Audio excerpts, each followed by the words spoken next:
That evening, after dinner, I felt hot and sweaty. My back was soaked. So I decided to take a shower to cool down. The bathroom was small, but the warm water on my skin felt great. After my shower, I changed into a soft beige V-neck dress that zipped up at the back, a dress I usually wear at home. I went into the bedroom to put it on. While pulling up the zipper, I found it stuck halfway. I tried hard, but couldn't get it up. Feeling puzzled, I thought about calling my husband for help. But as I entered the living room, I saw only my father-in-law. Hearing my footsteps, he looked up, a bit surprised. "Where are Aiden and Dad?" I asked, somewhat hesitantly. "Aiden just left to get some groceries," he replied calmly. "What's wrong?" I bit my lip. There were no other options. "My dress's zipper is stuck," I said awkwardly. "Can you help me?" He set down his teacup, got up, and moved closer. "Let me see," he said as he stood behind me. The space between us felt very close. His breath softly touched the back of my neck, making me uneasy. He carefully grabbed the zipper, frowning slightly. "It seems stuck in the fabric," he said, and began pulling it. With a small click, everything happened too fast. The zipper slid down hard, and the soft silk dress fell to my feet. I stood there, frozen. For a moment, everything felt timeless. A breeze from the window blew in, leaving my skin chilled. "Hello, everyone. My name is Leah, and I am 28 years old. I've been married to Aiden for 3 years, and our life seems perfect on the surface. Lovely house, solid careers, and stable finances. Aiden is a wonderful family man, always loyal to me. I'm proud of my rising career, which lets me show my skills and find joy in my work. We live with my father-in-law, Mr. John, who is in his late 60s and calm and strong. He is an amazing person whom I constantly admire.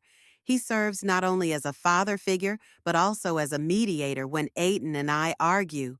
Our arguments are mostly about having children. Aiden wants a complete family with children's laughter, but I am not ready. I want to focus on my career and pursue my goals before becoming a mother. This has been a constant debate. However, our disagreements have never lessened our love for each other. Aiden always patiently convinces, and I try to explain. After every argument, my father-in-law kindly intervenes and advises us. He always emphasizes that family is about understanding each other. Everything can be solved gradually. Aiden and I owe him our ability to listen and compromise with each other. I used to believe that our lives would continue peacefully like this, but one evening, everything changed dramatically. That day was as busy as any other. I woke up earlier than usual to cook breakfast for the family. Aiden prefers a simple breakfast, mostly a slice of bread with a cup of black coffee. I also treated myself to a glass of warm milk to start the day. My father-in-law, Mr. John, continued reading the newspaper while sipping tea. Every morning, the house is calm, warm, and filled with lovely kitchen aromas. After breakfast, I quickly got ready for work. My office work isn't very demanding, but needs a high level of focus. I put on a white shirt, stylish pants, and light high heels, which boost my confidence. On my way to the office, I stopped at a nearby coffee shop for another latte as a treat before a long day. That particular day, the office was busier than usual. Successive meetings left me with little time to rest. I tried hard to respond to each email, report, and task on time. However, I always kept a positive attitude because I knew my work was more than a responsibility. It's also my passion. When the clock hit 5 p.m., I packed my papers and left. As I stepped outside, the beautiful afternoon sunlight eased my stress after a tough day at work. I stopped at the grocery store near home to get fresh food. Tonight, I wanted to cook a more elaborate meal than usual since it had been a long time since the whole family sat down for a calm dinner together. Upon returning, I headed straight to the kitchen. Aiden had just returned and smiled as he helped set the table. We prepared a lovely meal of hot chicken soup, grilled fish, and aromatic stir-fried veggies. My father-in-law walked out of his study, happy to see dinner. We sat down, chatting and laughing throughout the meal. Despite minor disagreements about children, family dinners remain my favorite times. I didn't expect what happened next. After dinner, I felt stuffy and went to the restroom. The cold water eased my anxiety.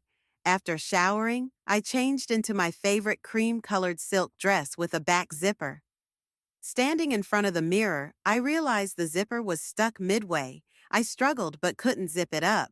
I stepped into the living room, intending to ask Aiden for help, but he wasn't there. "Where are you, Aiden?" I called out.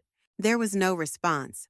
My father-in-law looked up from his book and said, "Aiden went outside for a bit." "What's wrong?" I hesitated before saying, my dress zipper is stuck. Can you help me?"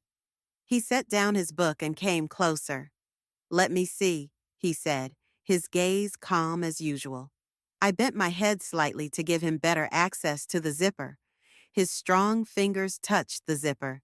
"It seems stuck in the fabric," he noted, trying to draw it up. But when he applied force, the zipper gave way, and the silky dress slid down, leaving me stunned. We both stood there, bewildered. I had no idea how to react, so I stood like a statue. He quickly turned away, his voice full of remorse. "Sorry, I didn't mean to," he said. I picked up the dress, my hands shaking.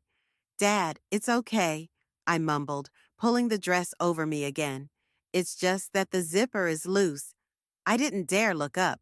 He stepped back, trying to stay composed. "Fix it yourself and wait for Aiden to return to help."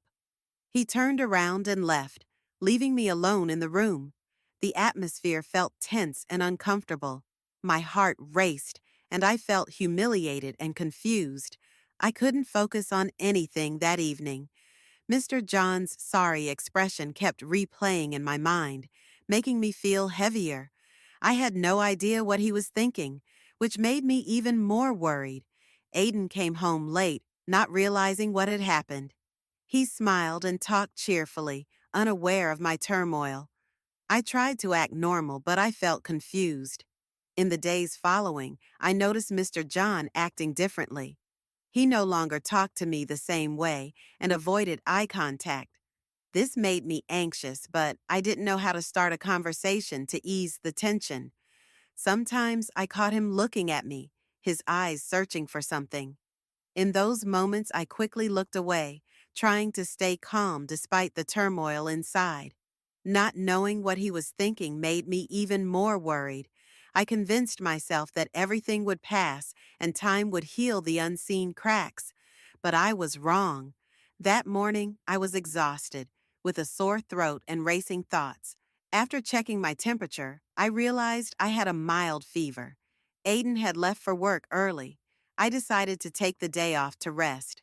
My father-in-law, as usual, spent his time in the study. I stayed in bed, feeling so tired that all I could do was try to sleep. But the room was too hot, so I went to the living room for some cool air.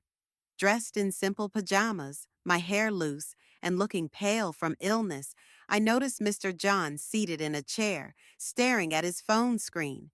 I quietly said hello, but he didn't respond. Instead, he looked up, his gaze no longer calm. "Are you feeling unwell?" he asked, louder than usual. "Yes, I have a slight fever, so I took the day off," I replied, trying to sound normal. He didn't say anything else, just nodded, but kept staring at me, making me very nervous. I was about to leave, but he called out, "Leah, come here. I have something to tell you." I paused, my heart tightening with an unusual sensation. Mr. John stood up, looking straight at me. The air felt thick, my heart raced, and my palms felt sweaty. "Leah, you are beautiful," he said softly. I froze, feeling as if my legs had lost strength. My body went cold, each word cutting through me. "Dad, what are you talking about?" My voice trembled, but he didn't respond immediately. He moved closer, and each step felt like the space was closing in, his eyes fixed on me. He spoke to Leah in a calm but firm tone. "Could you let me see you again?" I stood there, unable to believe what I had just heard. My eyes widened, searching for signs that he was joking, but he wasn't. His stare was so intense, it left me speechless. "Dad?" I almost yelled, struggling to maintain my control. "How can you say such things? Don't you feel terrible for Aiden?" He hesitated, a confused look on his face, but his eyes never left mine. "Leah, I don't know what happened to me," he murmured quietly, almost begging. "Since that day, I haven't been able to stop thinking about you." I stepped back, trying to keep my distance. "Dad, what you said is completely wrong. You are ruining the bond in this family. I'm your daughter-in-law." "I know," he interjected, his voice rising but then softening immediately. "I know, but I can't control this feeling." "Dad!" I yelled, my voice shaking and my eyes tearing up. "I don't want to hear it anymore. I can't believe you could say such things." Mr. John stood still, his eyes lowered as if fighting something inside himself. The air in the room was thick and stifling. After a long pause, he sighed, slumping his shoulders, and spoke softly to Leah. "I don't know why things turned out this way. I'm sorry, but I can no longer lie to myself." I stood there, puzzled and panicked, feeling like my limbs were locked and I couldn't move. He moved closer, each step deliberate but heavy, his eyes full of conflict and unnamed anguish. I moved back, but the small table behind me blocked my path, leaving me with no way out. "I know this is bad," he said quietly but clearly, "but this emotion worries me. I don't want to hurt you, but I haven't stopped thinking about you since that day." My heart was racing so fast it felt like it would explode in my chest. "Dad, do you understand what you are saying? We cannot do this. It is wrong. It's going to wreck everything," I yelled, my voice breaking with anguish. He stood in front of me, his eyes full of sorrow. "I understand, Leah. I know all this, but I also know I can't go back. Do you feel it too?" His question cut deep into me like a blade. I shook my head, trying to deny it, but my body refused to follow my thoughts. His eyes begged, not with pressure, but with a sense of helplessness. I'm not sure what happened in that moment. Everything in the room seemed to blur. All sounds seemed to disappear. He stepped forward, and the space between us vanished. I did not move back. All the invisible barriers between us were gone in an instant. When it was over, I sat in the chair, my hands trembling violently. My heart pounded, but the emotion was one of intense terror rather than desire. I couldn't believe what had just happened. Mr. John stood in front of me, his eyes full of amazement. "Leah," he began, but his voice caught. "No," I said, my voice shaking. "Don't say anything. Don't say anything more." I stood up, feeling weak, but trying to move quickly toward the door.